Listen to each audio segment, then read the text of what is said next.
All right, so we're going to talk about inverse functions today. So we've talked about the word inverse several times before. We've talked about the additive inverse, the multiplicative inverse. Remember we did matrices where we had a matrix inverse. So we've talked about that a lot. No matrices. All right, so it says we've used the word inverse several times in Algebra 2. The additive inverse of 3 is -3. It's what you add to get 0. And the multiplicative inverse of 4 is 1/4. It's what you multiply to get 1. So they're the things that undo each other. So an inverse relation, if you have an ordered pair, x comma y, it's going to end up being the opposite. It's going to be y comma x. So basically, you take all of your points and you switch their x and y values. So if you had the point 2 comma 5, it's now going to be 5 comma 2 for the inverse. Okay. It ends up being a reflection of the original graph across the line y equals x. So I'll show you what I mean by that. So it says graph each relation. So if I have 0, 2, that's the point 0 comma 2. So I go over 0 up 2. Then I have 1, 5. Then I have 5, 6.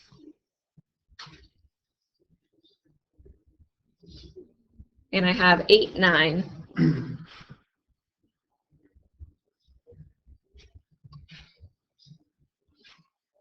Okay, and we don't typically do this when we graph a relation, when we graph a set of points. But I'm going to have you go ahead and connect the points with straight lines. This is just so we can see the reflection when we do this. Okay, now we're going to graph the inverse.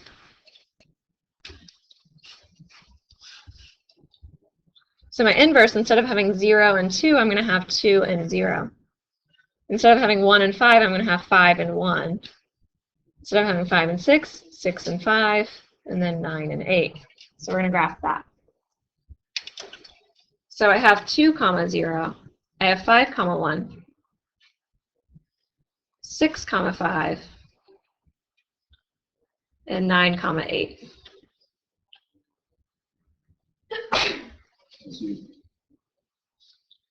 Okay, so if I connect with straight lines on this one, do you guys see how it is a reflection over a certain line? So the line that it's reflecting over is the line y equals x. Okay, so y equals x. Okay, and that will always happen with functions. So if I have, a function that maybe looks like this, then its inverse function will be across the line y equals x, and it would look like this. See how it works? So it's always going to be a reflection over a line. Okay, so how do we find inverse functions? Some of them are super simple. You just kind of have to think about a set of points, and you can say, oh, well, what function gives me the opposite set of points? So in that first example I have f of x equals x plus 6. So if I have x plus 6, if we put in 3, we get 9. If we put in 0, we get 6. If we put in 4, we get 10, etc. Right? These are points with our original function. So with our inverse function, we want to be able to plug in 9 and get 3, 6 and get 0, 10 and get 4. So it's really simple. So if my original function was f of x equals x plus 6, my inverse function is f of x equals x minus 6. Do you guys see it? 9 minus 6 is 3. 6 minus 0, or 6 minus 6 is 0. 10 minus 6 is 4. So we end up getting those inverse points. But they're not always that easy. Like some of them, you're going to think that it's going to be a certain inverse because you're going to be like, oh, I'm just going to switch signs. I'm just going to do this. It's not going to happen that way. You have to actually do the math behind it. So that's what these steps right here say. So it says how to find the inverse of a one-to-one function. So we put in a y for f of x. We switch x and y values. We solve for y, and then we replace y with f inverse. So I guess I should talk about this notation, f to the negative 1. So when I talked about this inverse, I actually should have written f raised to the negative 1. We read that as f inverse of x. Jason, be nice.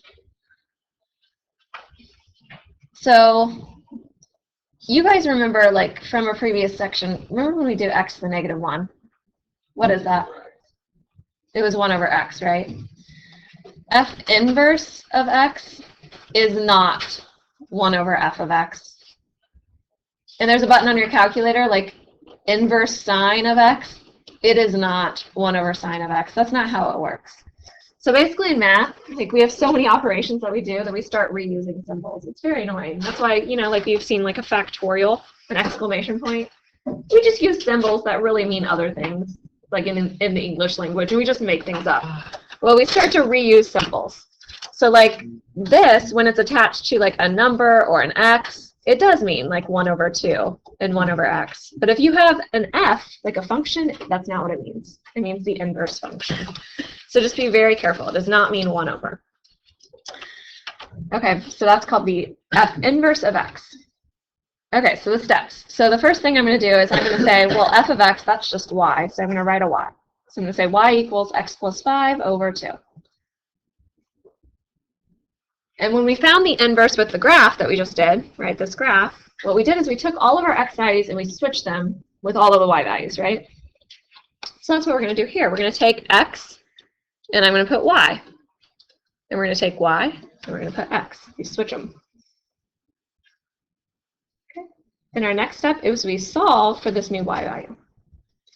So I'm going to multiply my 2 over. So I just took it over here. And then I get equals y plus 5. And I subtract the 5. And then at the very end, instead of having y, we write f inverse of x. So we have f inverse of x equals 2x minus 5. And that's our inverse function.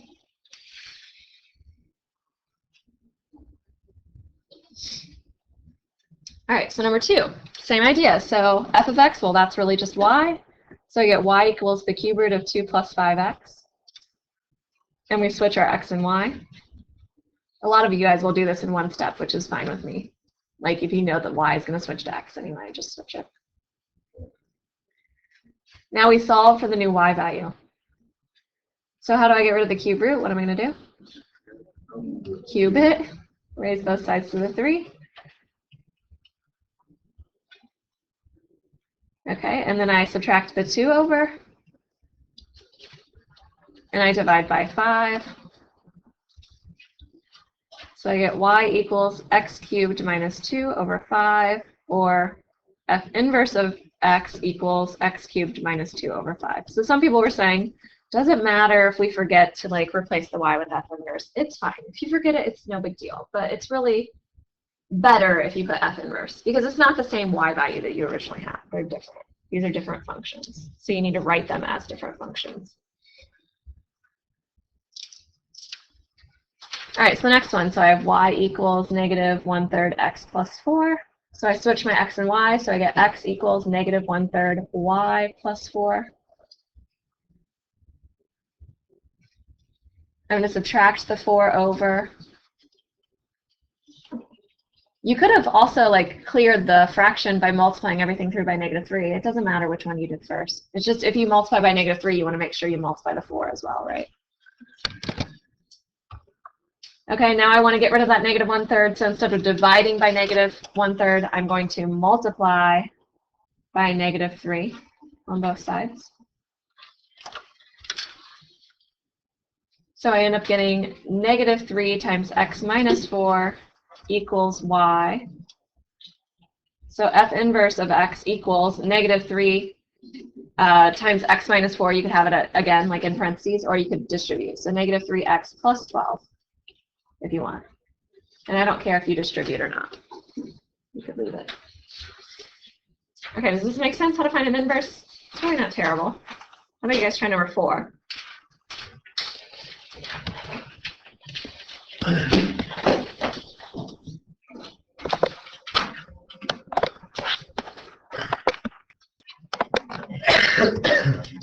All right, so you guys switched your x and y, and you have that.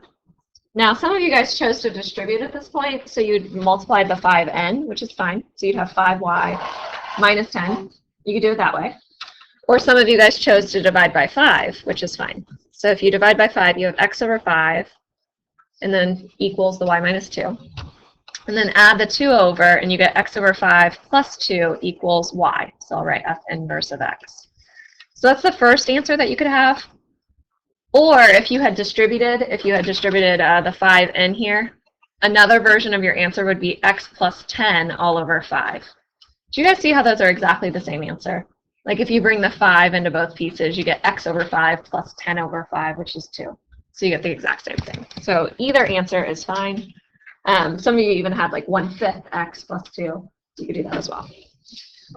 Okay, so on the next one, give myself plenty of room here because I didn't really give you much room for number 6. So we'll try to kind of scoot it over here. All right, so I'm going to switch my x and my y. So I'm going to have x equals 2y minus 1 over 3y plus 4.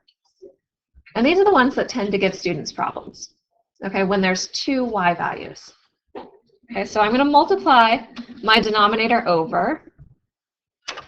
So I'm going to have x times 3y plus 4 equals 2y minus 1.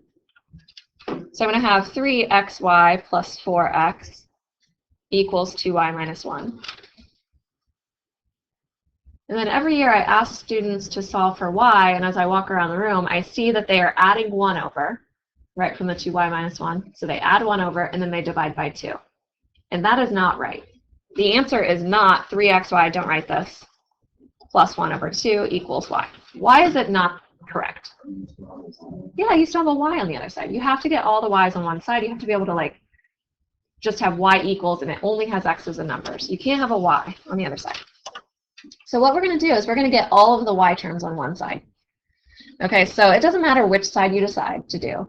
So let's say I decide to take the y's over here. So I have 3xy minus 2y, and then I'm going to take the 4x over here. So I'm going to have equals -1 minus 4x.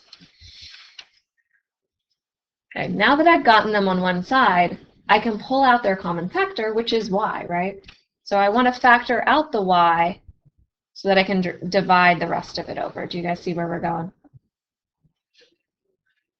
So when I divide by the 3x minus 2, I get y equals -1 minus 4x over 3x minus 2.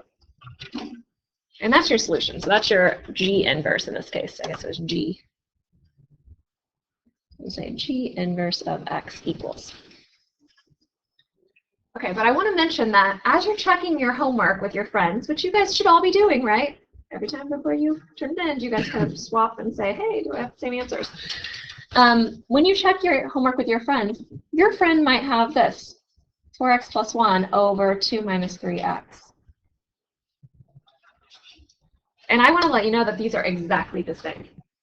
So when you look at them, when you look at your friends, you're going to be like, oh, we have the wrong answer. Like, one of us did this wrong.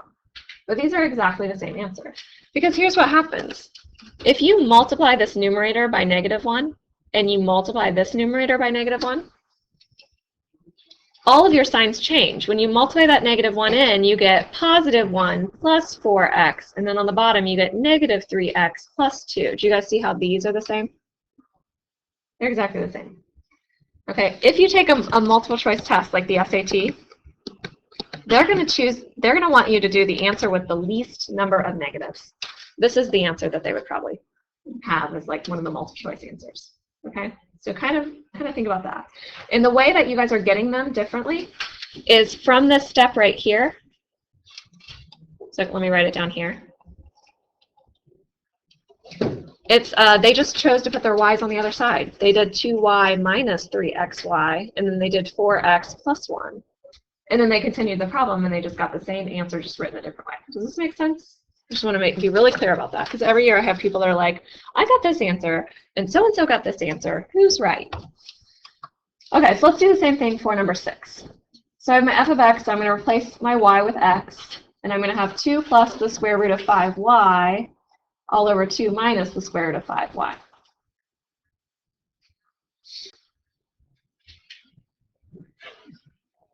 Okay, and I need to solve for y. So it's the same process as the last one. It's just going to be a little bit harder at the very end. Okay, so I'm going to get everything on one side. So I'm going to have x times 2 minus the square root of 5y. So I'm going to have 2x minus x root 5y. So all I did is I took this denominator and I multiplied it over. So that equals 2 plus the square root of 5y. Okay, and I need to get all the y's on one side. So decide which one's going to give you the least number of negatives. So I'm going to do 2x minus 2 equals square root of 5y plus x square root of 5y. So I got all the y's on the right-hand side. So I'm going to pull out the common factor, which is the square root of 5y. What do I need inside parentheses? Everybody always messes up on this stuff. I need an x. Just x? 1, right? 1 plus x. So think about multiplying the square root of 5y back in. Do you guys see why you need that 1 there? A lot of people forget about that 1. All right, and then 2x minus 2. I'm going to divide by the 1 plus x. So I have 2x minus 2 over 1 plus x equals the square root of 5y. And I'm still trying to get the y by itself. So what's the next step? Square it. So raise the 2, raise the 2. So I get, I'll write it down here, 2x minus 2 over 1 plus x squared equals 5y. I can divide by 5, but that's messy. Look at this. If I have a fraction divided by 5, we don't want to do that. What's the easiest thing to do instead of dividing by 5? Yeah, multiply by 1/5. So we're going to have 1/5 times that thing that was squared, whoops, equals, was it g? F. Okay, f inverse of x. That's your final answer.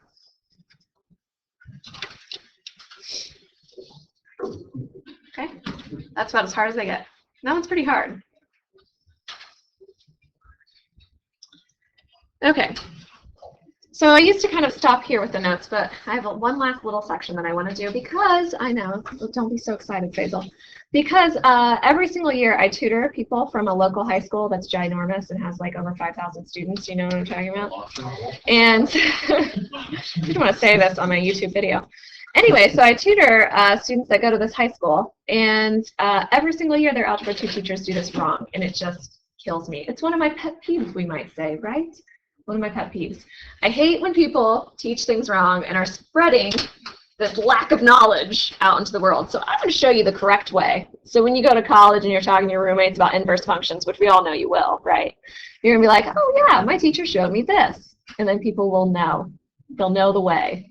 All right, so anyway, so it says when you graph each of these, the new function looks like the previous function's reflection of the line y equals x. That's what we talked about. Inverse functions will always be a reflection of the line y equals x. However, if we have y equals x squared minus 1, we all know what that looks like. We did chapter 5 or chapter 6, right? Do you guys remember that chapter? X squared minus 1, we took our little x squared, our parabola, math aerobics, and we went down 1, right? So it goes down here, and it looks like this. This is not what we call a one-to-one function. A one-to-one function passes the horizontal line test. You guys remember the vertical line test? Same idea with horizontal line test. Horizontal line test, see how it's going through 2 points at once? That's bad when we talk about inverses. We don't like when it does that. Okay, the reason is because if I reflect my function over this line,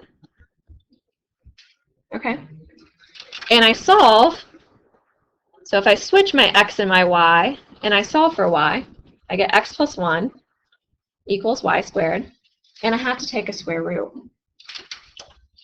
When I take a square root, what do I always write? Plus or minus. So I get y equals plus or minus the square root of x plus 1. And we haven't talked much about what a square root function looks like. The square root of x looks like this. It's kind of like half of a parabola on its side. So if I have the square root of x plus 1, it's shifting it left 1. It's starting back here. Okay? And we have plus or minus, so we end up getting the reflection. We get this as well. And you can do some different points. You'll see that these work. Like, if you need to do a t-table, it's fine. You can plug in 0. You get 1. You can plug in, I don't know, -1. You get 0. You can plug in different points. You're getting different things, right? If you had y equals the square root of x plus 1. Okay, and this is bad. Because that thing that we have just graphed, when we did the plus or minus, it's not a function. Do you guys agree that when we do a plus and a minus, it's creating this parabola on its side, and it's not a function because it fails the vertical line test? Do you see why we talk about one-to-one functions? One-to-one functions, if they fail the horizontal line test, then they're not going to be a function when you take the inverse. It's going to fail the vertical line test when you do the inverse. Okay, do you guys see what I'm saying? Okay, so this is bad.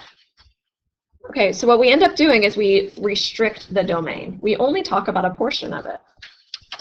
So what we do is, if I want only just the square root of x plus 1, only the positive and not the negative, I can't talk about this entire function originally, the y equals x squared plus 1. So let me draw out what I'm saying here. So what I end up doing is I say, oh, I'm going to take my y equals x squared minus 1, but instead of having the whole function, I'm only going to talk about this right side of it. Then it will have an inverse. It will be right there. Okay, and both of them are functions. Do you see what I'm saying? Okay, you want both things to be functions in the end. Is it break time? I can't tell. There's like a big glare. Yeah, it's break time. I'll let you guys go on break and then we'll do these last three.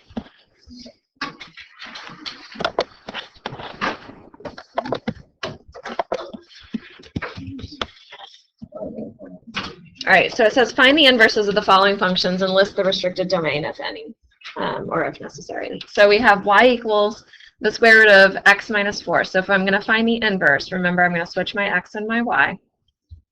I'll square both sides. I'll add the 4 over. So I end up with y equals x squared plus 4. Okay, so that's my inverse. So I'm going to do y inverse equals that. But in this case, I'm going to have to restrict the domain. And the reason is because I know what this looks like with graphs. If I have a square root function, it's one of these ones. If I have an x squared function, it's one of these ones. And they are not identical.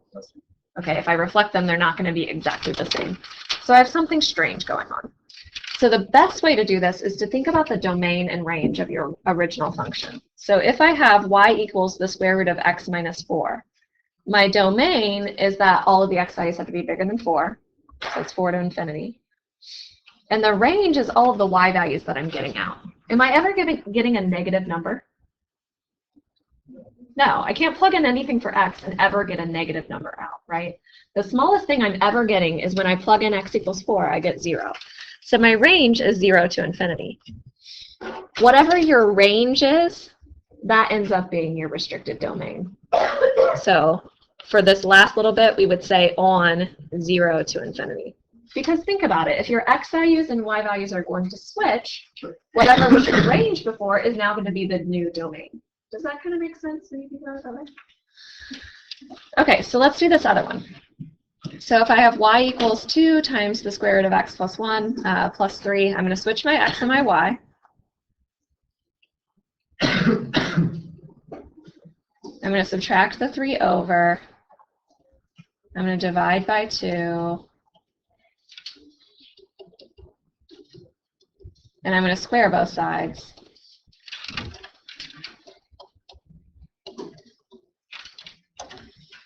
So I get x minus 3 over 2, everything squared. And then I'm going to have equals y plus 1, so I'm going to subtract the 1 over. So equals y. So that's going to be my inverse function, y inverse. Now you could write this in the, in the vertex form if you want. Do you guys remember vertex form? It's been so long. Let's say we square the x minus 3 and we square the 2. We would end up having 1/4 x minus 3 squared minus 1. Do you guys see it's in vertex form now? Do you guys remember that form? Where's my vertex? I go right 3 down 1. Do you guys remember that? So my vertex would be at 3 comma negative 1. So I can learn lots of things about this graph, but basically the key is like I know that I have a square root function for my original, and now all of a sudden I have an x squared, a parabola. Right? They're not going to be identical. They're not the same. So when that happens, you have to talk about where you're located. Okay, so let's talk about the original domain and range. This is where it gets a little bit harder. What's the smallest x value I can plug in?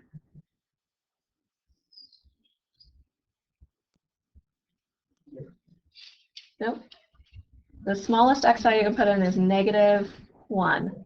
Right, so my domain is going to be bracket -1 to infinity. Now when I plug in that smallest value, when I plug in -1 here, the square root part, the smallest it's going to be is 0. So I have 2 times 0 plus 3. The smallest y, the smallest output that I'll get out is 3. So it's going to be 3 to infinity. Do you guys see that? So this domain is going to be 3 to infinity. Okay, now the reason I brought up the vertex form is because you can also think of it that way. If you're good at graphing and you like doing that, some of you guys are like, oh, no. But if you like graphing, go right 3 and down 1 and think about what your parabola looks like. Right? You have a parabola like that. You can only have one side of it in your final solution because that's the only way it's going to be a reflection of that original square root function. So think about some different points. If I plug in 3, I get -1. If I plug in, I don't know, like 4. If I plug in 4, I'm going to have 4 minus 3 squared minus 1. I get 1/4 minus 1. Ooh, that's a hard one. I should have done a better one.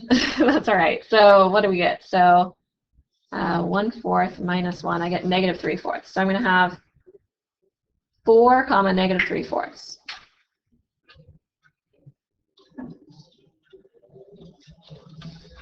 Okay, that means that if you plug in something into the original, if you plug in -3/4, you should get 4 out. And you can check, it will work. So anything on this side will end up working. It might have been easier if I plugged in something here. So what happens when I plug in like x equals 3? 3's. If I plug in x equals 3 into the original, I would have 3 comma 2 times 2 is 4 plus 3, so I get 3 comma 7. Do I get 7 comma 3 when I plug into the other one? And you will. So that's what you want to check. You want to check that you get opposite values. Okay, that tells you which side of the domain. So 3 to infinity is the side that you want. This other side ends up going away. You don't worry about it. Okay, and the very last one. So if I switch my x and y, I get x equals y squared plus 4. I'm going to subtract the 4 over. I take the square root. I have to make a decision. I have plus or minus. That's where this restricted domain needs to come in, because you can't have both. You have to choose one of them. It needs to be a function in the end. So this time I said for x values less than or equal to 0. So think about it. If you plug in a point into the original, and I plug in something that's less than 0, so maybe -1, what do I get when I plug in -1 into the original function? I get 1, -1 squared is 1, plus 4, so I get 5. Which one is going to give me 5 comma -1? Make sure that's a negative. 5 comma -1.